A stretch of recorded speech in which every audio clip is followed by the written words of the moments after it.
Welcome, you friends, you neighbors, you comrades, all you citizens of the world. It's time for another edition of the Live from the Heartland. I'm Michael James, your host for today, and I'm up here in Chicago's wonderful blue 49th Ward. Today I have two pals on the show.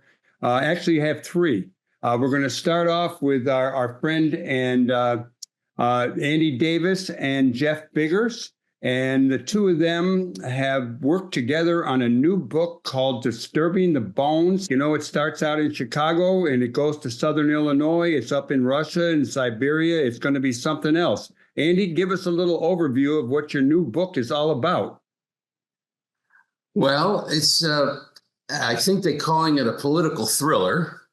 And it's basically a story about several investigations that are going on. One involving the discovery of a woman in an archaeological dig in Cairo, Illinois. And a young archaeologist is finding the remains of something that doesn't belong in this incredible find, which is 26 layers going back 13,000 years. And she winds up discovering that this woman, as she takes the remains to the FBI in Chicago, it turns out to be a reporter who was down in Cairo, Illinois, infamous Cairo, Illinois, where Jeff knows the area. He's the Southern Illinois part of this team, and it turns out that she was found in a trench, and so it's a story about who killed this person. It turns out she had a 14-year-old son who's a cop in Chicago. This happened in the 70s, and he's now like 60 years old. He's a cop in Chicago. His buddy calls him in from the FBI, says, "They found your mother."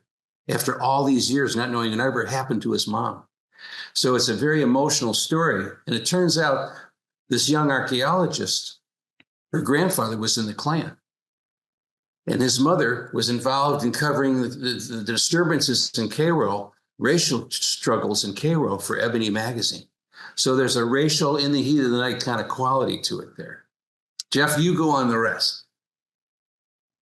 From there, you just keep peeling back layers, Michael. It's an incredible kind of edge of your seat type thriller, you know, very much in the tradition of Andy Davis movies like The Fugitive and The Package and Under Siege. And think about it. Today is the anniversary that Under Siege came out in 1992. And the New York Times praised that incredible film and said it blends art and action to ask provocative questions about nuclear weapons and what's happening in the world today.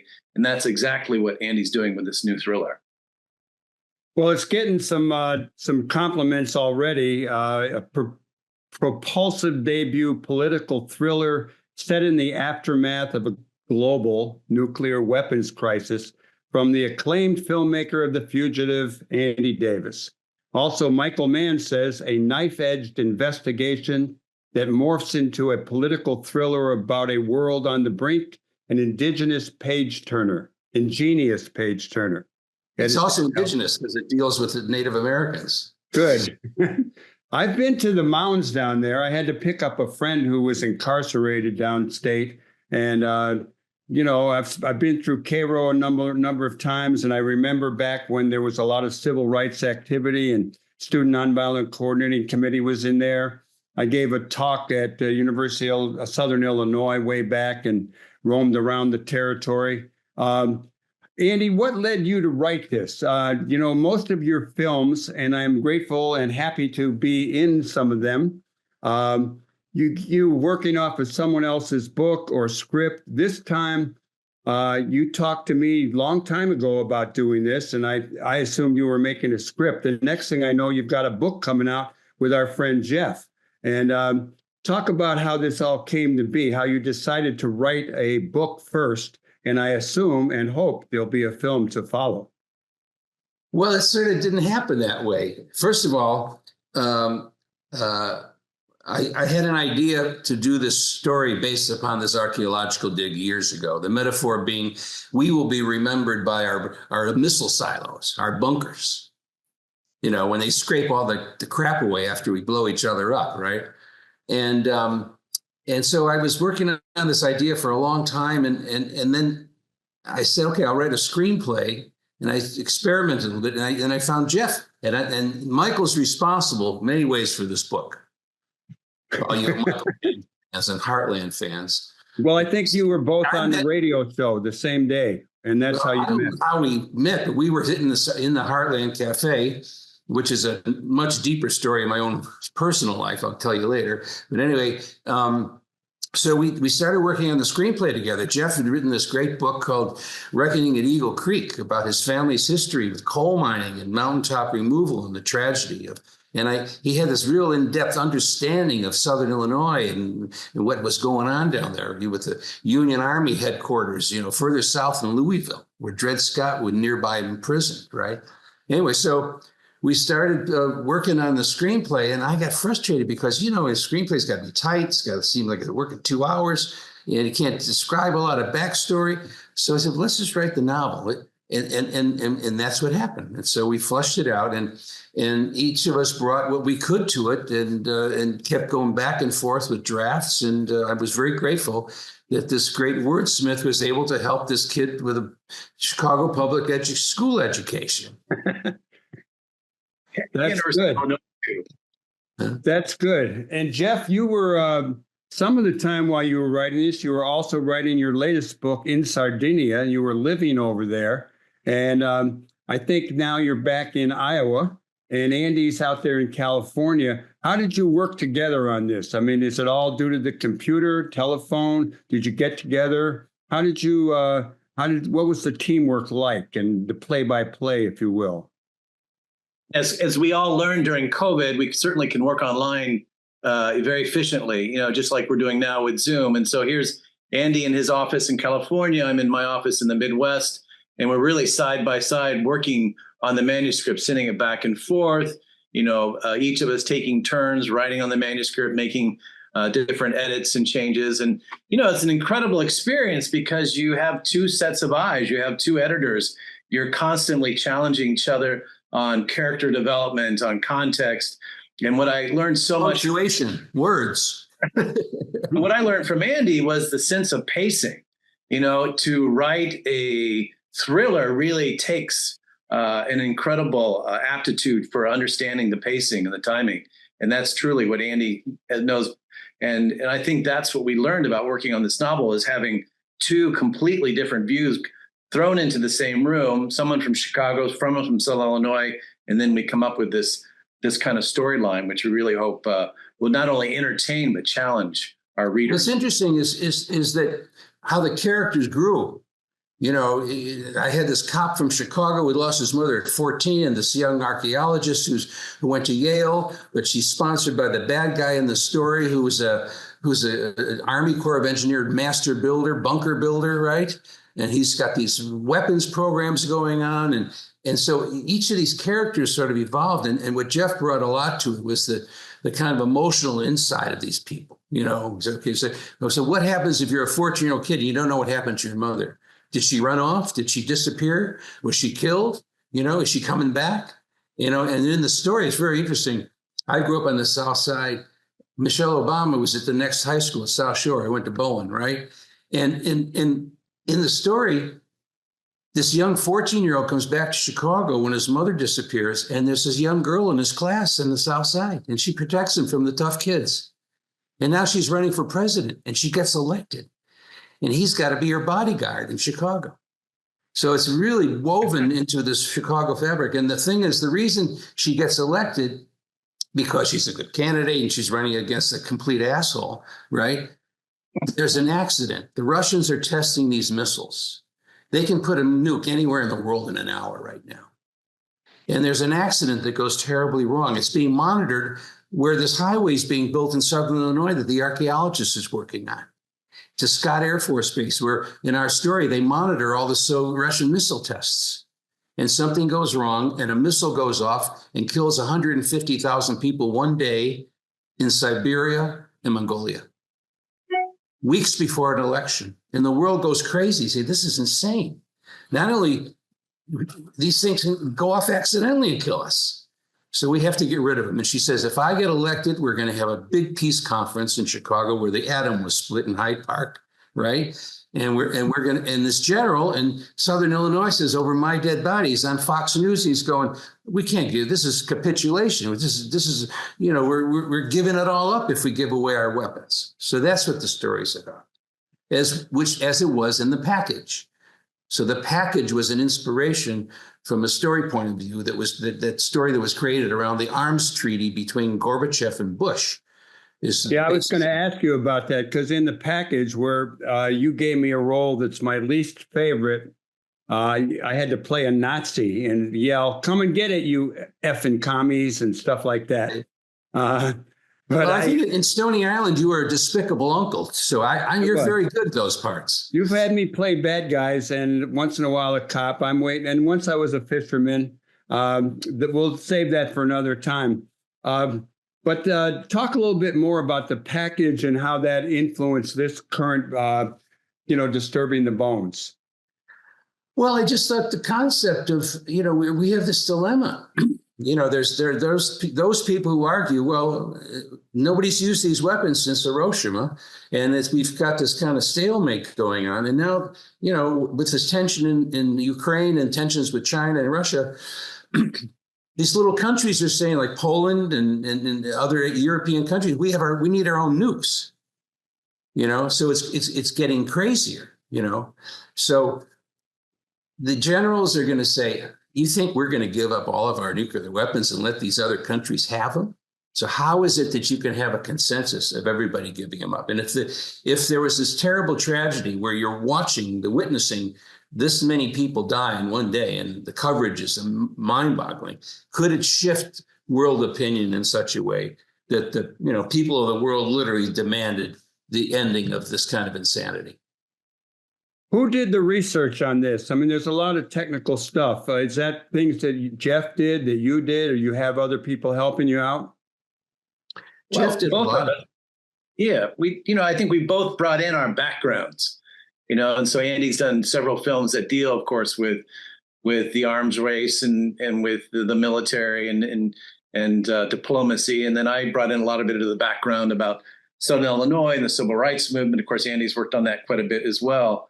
Think about it. 20 years ago, when Holes came out, that was based on Louis Sachar's great novel. But Andy put a twist on that movie that was amazing. And once again, the New York Times talked about how that movie was not just for kids, but it was an allegory about greed and racism and a lot of the social division that we see today. And once again, Andy's following up very much in a continuum of his career with this thriller on issues that he's dealt with his whole life. So the research really came from both of us. But this guy is known as someone who writes about culture and the environment. But he brought so much to this in terms of being a novelist. We even have a Chicago cop whose parents are from Sardinia. So I did get in a little bit of Sardinia. Well, the last time you were on this show was talking about that book In Sardinia, and people can get that at youtube.com/Heartland Media and then punch in your name. But I would like to ask you both, to start with Andy, who influenced you? One of the things that I know about you is that you have progressive parents. You lived next door to the Heartland Cafe, and when you were a little kid, you were waiting for your dad to come home from the Second World War, and you asked everyone who got off the L, "Are you my dad?" No, that was my sister. That was your sister did that? I was created when he got home. Okay, good. But I know we're bookend war babies, But anyway, that's very interesting because the Heartland Cafe was literally steps away from the entrance to our apartment complex. 1411 West Lund, I think you were. 1422. 22. And it was a one-bedroom apartment that my parents had a pull-out couch in. And my mother lived there because her father lived in the next building, and her mother. So my dad was gone during the war. And my sister lived with my mother there in Rogers Park. And on the corner where the Heartland Cafe was the bakery. So I literally was fed bread from the corner from the Heartland. And then 2 doors down was a fish store, fish seller, who had dirty fingernails and scales all over. But if you went in there, he would give you a cough drop for free. A guy came in one time who had delivered groceries from that corner store and told me how there were Jews and Catholic kids, and we worked together and we got 10 cents a delivery. He came in the restaurant, looked around, had some food, and I was hoping he'd come back, but he was already old. But Yeah, yeah, yeah. so Anyway, let me ask you a little bit more about your dad. And this is partly my cousin Adam, who you know, who also comes up on the show doing sports. He was curious about your dad's influence on you, and I'm kind of interested in both your mom and dad. I know they were both progressives. Your mom was a school teacher. Your dad was an actor. And when he passed away, we had a great memorial for him at the Heartland. yeah, But maybe how you and your love for Chicago got influenced. well, my parents met as young actors in the Chicago Repertory Group. And a key figure for both Jeff and I, Studs Terkel, started this group. And so they were young people with Studs, and Studs cast my dad Nate, in some theater, and they were, they were anti-fascists. They were, lefties who were performing on picket lines and doing all kinds of progressive theater. And then, years later, Studs recommended me to Haskell Wexler, who became my mentor in the film business. So there's a triangle there between, and my parents used to do theater and skits with their friends. I grew up watching the Weavers, and Pete Seeger and all the anti-war stuff. There were friends who were harassed by the FBI. There was a lot of that going on. So I grew up in, I went to Selma after the march to walk on Montgomery. And then I was doing voter registration. So we were raised to be progressive activists. I mean, I didn't reject my parents' politics, put it that way. Okay? That's good. Yeah. And so anyway, you were the one of the icons of the left-wing movement in Chicago in the 60s. When I got out in 68, you were, the guy to know if you're going to be involved in causing trouble. Well, I remember I got the word. I was at the Y. Someone said, this guy, Andy Davis, is looking for you. And then I remember when we met, and I had to tell him that I wasn't a hillbilly from uptown with left-wing politics. My dad actually produced Broadway plays. You said, oh, that's okay. Jeff, let me ask you what some major influences on you. I've read a number of your books about coal country in Southern Illinois, about the Tarahumara Indians when you lived over that way. I didn't read In Sardinia, but I read a lot about it. Give us a little bit about what led you to be a progressive, active dude. Well, I mean, the hillbillies in Uptown, that's the kind of stock I come from. When the coal mines collapsed in the 50s, my grandparents had to go up to Chicago and uncles and work in the steel mills. And they didn't last long. They eventually trickled back down. His health, he was already falling apart from black lung disease. But that whole uptown Chicago world, of course, first place that Bill Monroe ever recorded. You had so many people from Southern Illinois and Eastern Kentucky who came in, of course, to uptown that you have written about and know about personally. And, I come from that background of my dad was a crusading civil rights activist. My mom, too, coal miner's daughter. They did what they could in the Midwest. And at a certain point, they were fed up and packed up the old 60 Chevy and moved out west to La Frontera. So I grew up actually outside of Tucson in that milieu. My father worked with the farm workers and so many different people. But I think what we're doing, here and what you both have done really inspires me is that we're trying to make great art. We're trying to make great entertainment, but we're also trying to challenge people and galvanize people for social action. I think we're pretty unabashed, Michael, that this is an anti-war novel. We're trying to talk about, that we are on the brink, that there is no fail-safe moment anymore, and that we really need to talk about these issues in a certain way that brings everybody to the table. And that's what this book is really about. It's an incredible political thriller that touches on the very issues that are the burning ground right today in our societies. Has the book been released yet? It will come on October 22nd, which is actually the first event in Chicago, of all places. We'll be doing an evening reading at the great Anderson's bookstore there in Naperville. You have to get a ticket. It's kind of a big deal.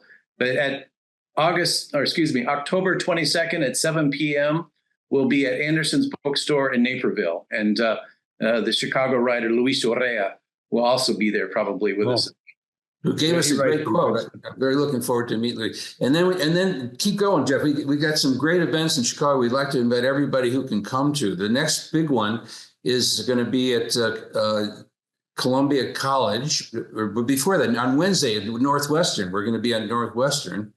Natalie Moore, the great journalist, now professor at Northwestern, is going to interview us, who wrote incredible material about Chicago and the South Side and the Keystone Nation. She's an amazing journalist and a sociologist, I think, you know. And then we're going to be that evening, 11 o'clock at Northwestern, and then that evening at 6:30 at Columbia College. If someone Jeff knows is a great filmmaker is going to have us there. That's on October 23rd, a Wednesday evening, at the Film Cinema there at Columbia College.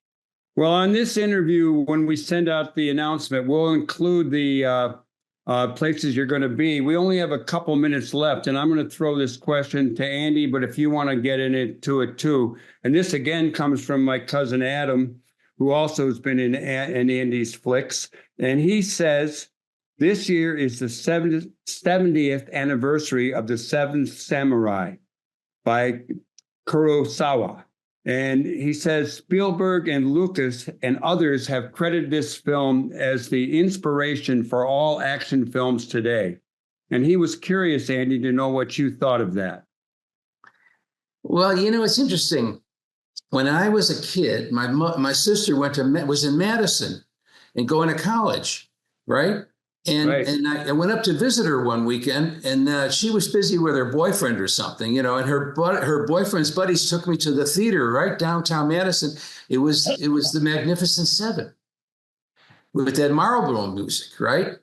And John Alonzo, who was an actor in it, later became a cameraman who recommended me to do a movie called Lucky as a DP, as a director of photography. So the Magnificent Seven is what I can relate to. Bum, bum, ba, bum, bum, ba, bum, ba, bum. That's what got me into movies. I love that movie. That was good. Well, do either of you want to share with the masses who are listening to this what your next project is? Writing adapting the novel into a screenplay. How long does that take, Andy? With AI and some sleight of hand, probably about 4 years. Okay. I hope you still have a part for a really old guy then. Yeah. And how Michael, about you, thank Jeff? you so much. Great, Hal. Thank the whole team. All right. Thank you, Michael. We have a great evil role for you to play. So.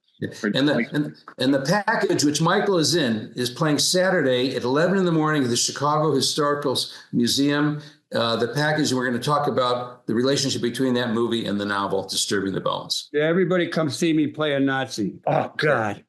Okay, brothers, I really love both of you, and it's great to see you so early in the morning, both in California and Iowa, and I'm in Illinois. Everybody else, stay tuned. We're going to be right back after a short musical break and station ID. And Don Rose is going to talk to us about politics, where we're at with only a few days to go. Welcome back, all you citizens of the world. It's live from the Heartland for the week of October 12th in the year 2024. We only have 30 some odd days left until the big election. We've been bringing a lot of people on talking about the election. We've had Don Rose, one of our regular commentators and someone with a lot of insight and keen observing skills. And I've got him back today, and I'm glad you've come on, Don. How are you today? Pretty good, really good. I was feeling particularly good reading the front page of the New York Times, where their poll, which lagged some other polls in this point, finally sees Harris pulling ahead, still within the margin of error, but by 3 points, which is something that other polls have showed. Some have showed more. But the Times very respected poll of, well more than 3,000, I think it's 3,800 people, finally shows her pulling ahead, and very importantly, pulling ahead, showing her as an agent of change, which is a positive item in in elections generally, and certainly in this one. Up to now,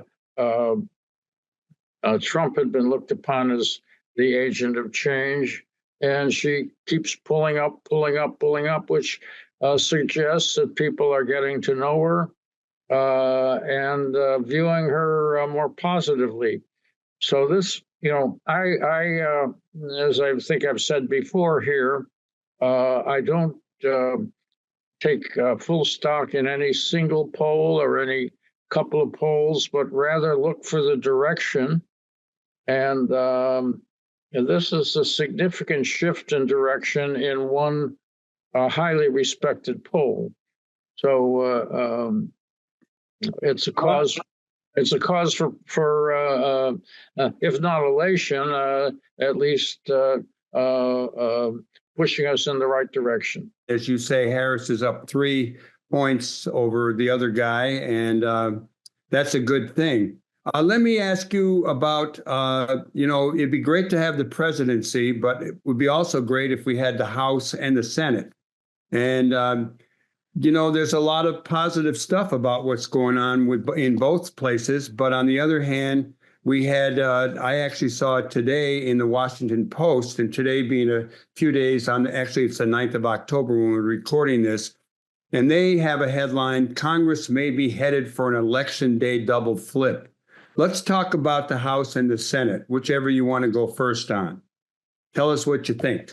Well, I have not been following each House race closely. I am generally of the view that the House is going to flip, that we are going to, the Democrats are going to take the House. I can't say it's inevitable, but certainly if the leadership, the presidency goes in our direction, I think it's almost a certainty that it'll take the House with it. Although there are little pockets of places that we may not be thinking about. And as you know, the old saying, all politics is local. So there can be many House seats that may give us a surprise. But so I can't give you the count the way many House followers have. I have followed the Senate more closely, and I am cautiously optimistic about holding the Senate. I know this is a tough call, but I think that John Tester has been appears to be under threat there. If he loses, that would he's one of the two most vulnerable because his state goes so heavily Republican, and Trump will carry it well. I still think he's got a chance to win. He always manages to pull things out, as does Sherrod Brown, who I think is sitting in a much better place, even though Ohio will go substantially Republican. Brown is likely to hold on as he has in the past.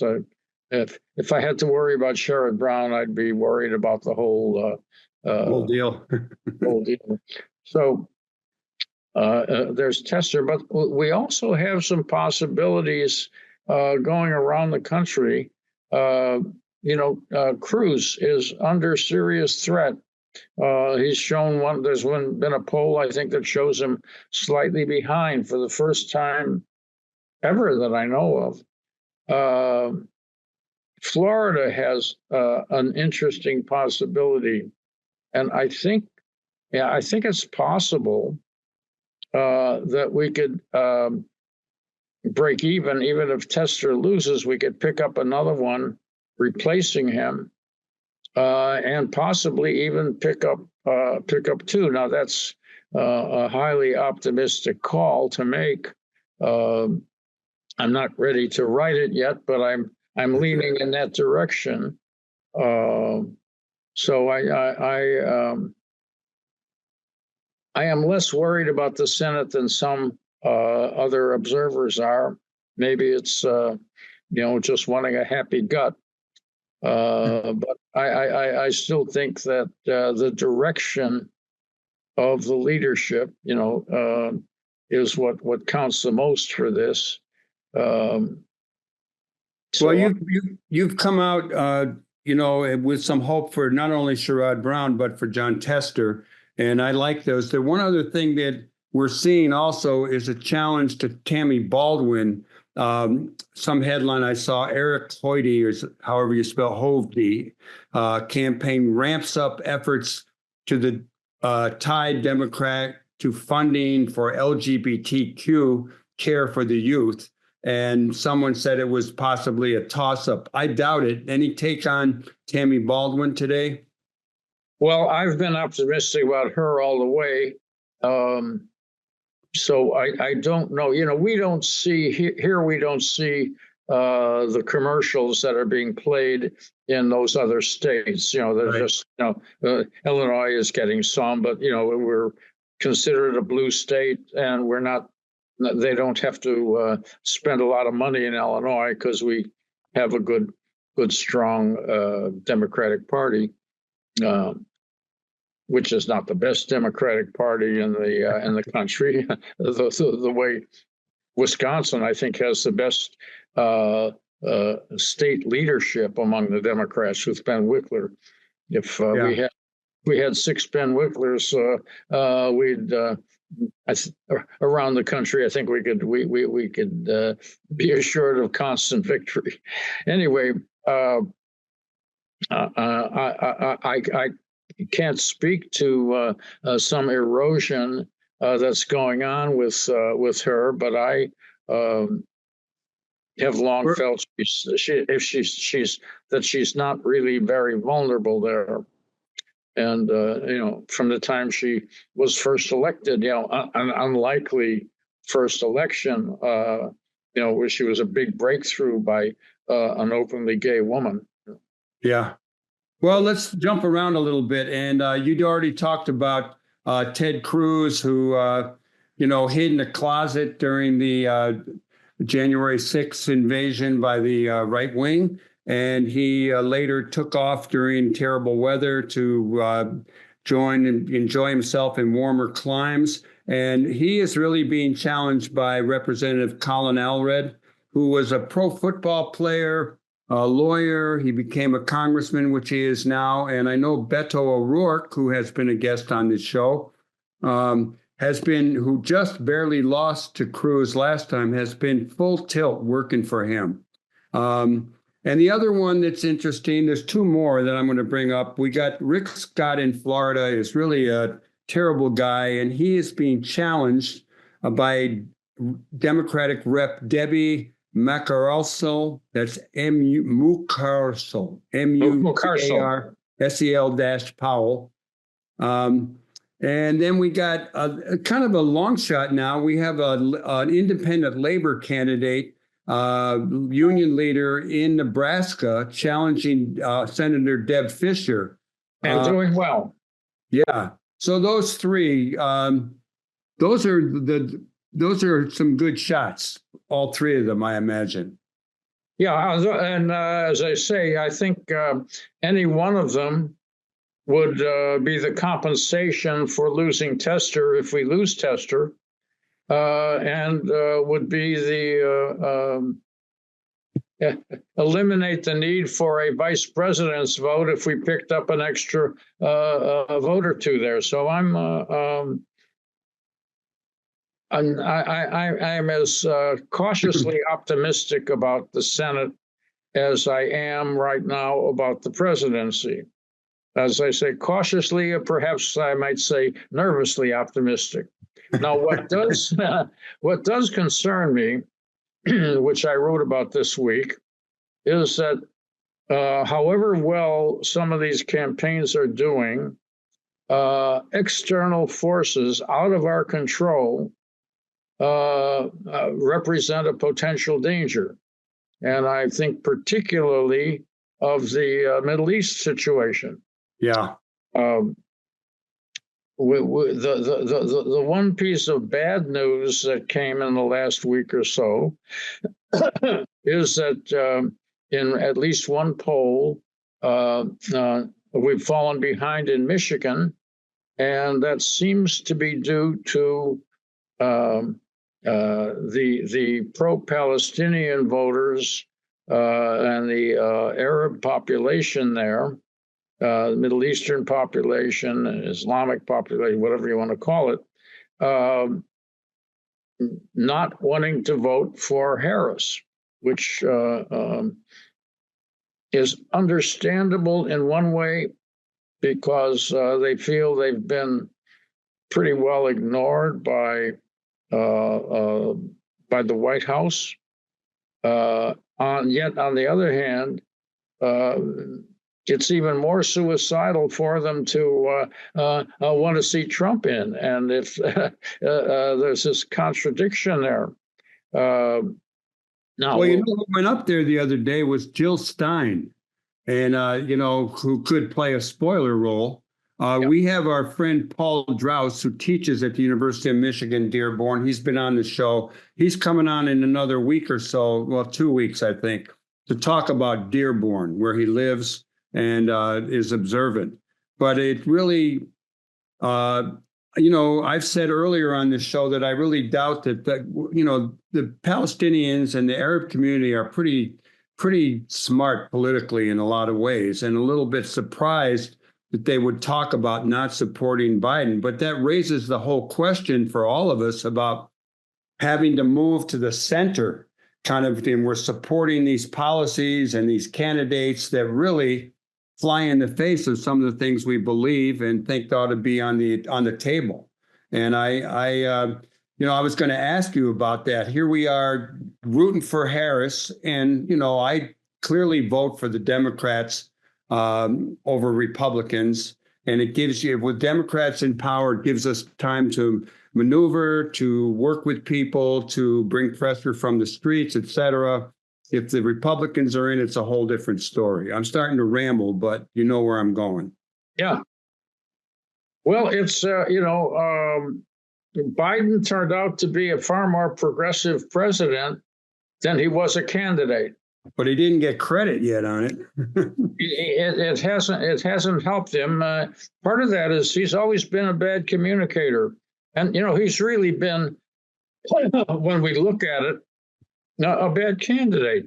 He was rejected, in effect, 3 times in a row in his runs for the presidency. And it took a lot of manipulation by the entire party to make him the presidential candidate in 2020 because they were so desperate to stop Bernie. Well, that's an old story. So Biden, the communicator, beyond a certain kind of base that likes some of this cornball stories that he tells, has been kind of an iffy communicator. Nobody ever got excited about him. People are excited about Kamala, interestingly enough. Or they talk about a real flip in public approval. So I'm going in that direction. But now she has had a couple of opportunities to help the situation, and she has not yet taken them. The other day, she was asked how she would differentiate herself from anything that Biden did. She had the opportunity to say something a little stronger about Netanyahu, which I don't think would have lost her any votes on the other side. And she in effect says, no, I sort of go along with everything. Now, that was a rare political mistake, I believe. It was her opportunity to at least begin some of the dialogue that might help her. Now, it's also quite possible. I have to say I do not have any great personal insight or affinity for the behavior or the views of some of the pro-Palestinians. I'm a Zionist in that I believe Israel has a right to exist. I'm a sharp critic of Israel, as you've seen through the years, and certainly of its present leadership, and think some changes have to be made. Nonetheless, I'm continue to be baffled by this near suicidal behavior or threats. It's also possible, quite possible, that some of the people who are using the Palestinian issue as a threat to the Democratic Party or a threat to Biden and Harris may, in the long run, come back, hold their noses and vote for her. But the behavior of Israel right now, how is it going to respond to the recent attack by Iran? Is it going to broaden the war enough so that we will ultimately be brought into it, which is a distinct possibility? And there goes everything that's going on in the campaign because of decisions that Netanyahu makes. Now, this is a very, very serious issue, and unless we can are able to in some respects sever ourselves or not join when we are expected to join. It's very frustrating. So saying no matter how well we're campaigning, what positions we might wind up taking, the direction of the polling and so on, and then Netanyahu decides that he needs to broaden the war in order to stay in office. He's getting a little more popularity now with the success thus far of his war against Hezbollah. Well, we know, I'm going to jump in. We know that Trump has been talking to Netanyahu. And here's a couple of things that I had down for talking points.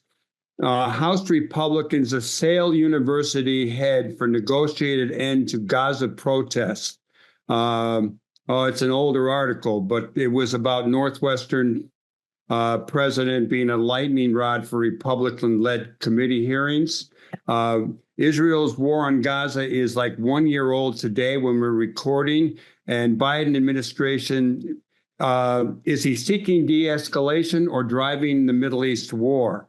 As Washington calls for a regional ceasefire, it continues to provide political and military support for Israel. In today's New Washington Post, in an article by a guy named Perry Beckham, I think, it says, "Don't believe the Netanyahu bashing. The U.S. basically agrees with him." Any comments on any of that? Well, there is some veracity to that. Consider the fact that Biden has ordered, I think it's 1,000, a substantial number of new troops to go down there, along with the materiel, suggesting that they are about to join or want to be ready to join at a moment's notice. Now, this is kind of scary. We haven't seen yet from either Harris or Biden any suggestion of a significant break with Netanyahu. So now, we get reports that behind the scenes, Biden cusses them out and hates the position he's being put into. But on the public end of it, as somebody wrote recently, Netanyahu's been running rings around Biden, making him look irrelevant, and weak. Now that can lapse over into Harris, because we're not sure how much these recent events, the anniversary of the attack by Hamas, on the 7th earlier this week, 1-year anniversary. We don't know how those have played into this recent polling, which we find a positive saying, and how where the American public is. And somebody wrote today that the American public, only 40% of the American public supports the Palestinian position in one way or another. That's climbing, clearly, I think. Yeah. I had a conversation last Friday. I was at David Orr's 80th birthday party. And for those who don't know, David Orr was the Cook County clerk for many years. He was the mayor after Hal Washington died.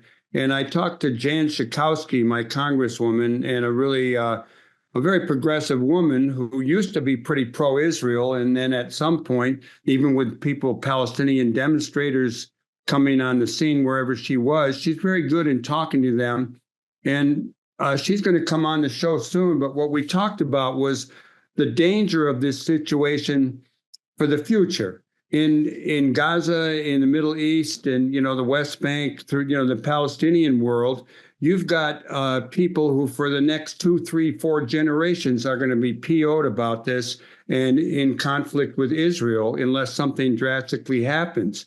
Here in our own situation, we root for the broad umbrella Democrats in a time of elections, but there's an awful lot of young people who are not going to really want to be with us because they're more pro-Palestine. And I think that, this has real implications, not only on a world level, but also in our domestic politics and people's choice of political party.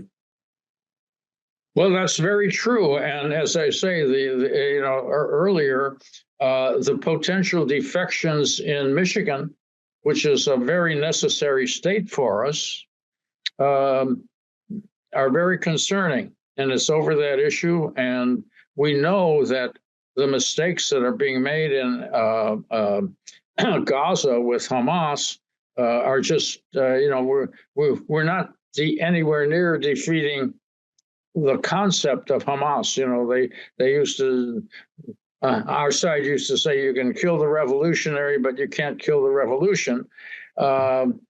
You can't kill our behavior, not our behavior there, but Israel's behavior in Gaza is creating a situation, as you mentioned, of new generations of, if it's not going to be Hamas, it'll still be the belief in Hamas that Israel must be defeated. We're running out of time. I want to thank you for coming on, and whether we have you back on before the election again or shortly after, we'll see you soon. And thank you very much. I want to thank everyone else for tuning into the show. I want to also point out 2 in memoriams. Luis Tiant, a Cuban-born right-hander, one of baseball's most entertaining pitchers. He passed away at 83. And our own 49th Ward, Helen Carlock, longtime activist in IVI, Independent Voters of Illinois chapter here in the 49th Ward and very active in politics, recently passed away. She did great work. Everybody else, stay tuned. We'll be back next week. Thank you, Tom Clark, Katie Hogan, Hal James, and Lynn Orman for making the show possible.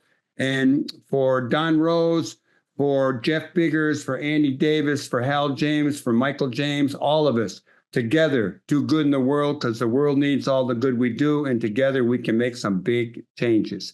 See you next week.